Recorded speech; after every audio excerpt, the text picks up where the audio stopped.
la cascia. Mi scusi, se mi permette vorrei prendere le misure di suo marito. Questo è il nostro catalogo, pare Mania 2012. E lei potrà scegliere la cascia per suo marito, va bene? Allora io prendo le misure.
Quello con la televisione integrata e di celeste. Allora, le regalo inoltre un anno di abbonamento a tutti i canali tombali. Allora, IAR remoti in prima linea, canale d'amore, l'amore è cieco e amore te vuoi, e ancora mia su tutti i vuoi, poi come ho pigliato tutto. E film d'autore, nuovo cinema paradiso. Allora, facciamo il contratto.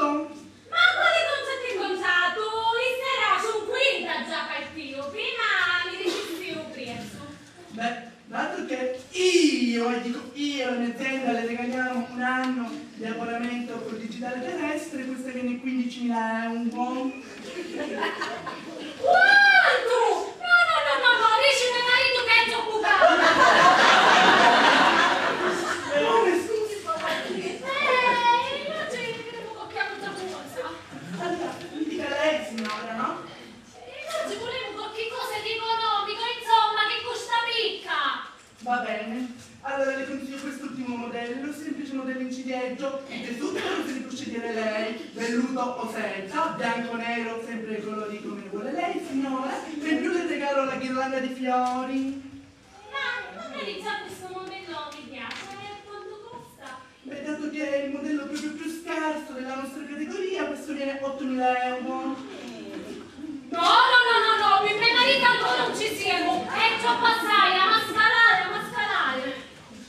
Signora, non l'ho capito, allora non facessi arrabbiare, no? Te dico. Che fa, signora? Un cadrio io? No, signori, un regalini.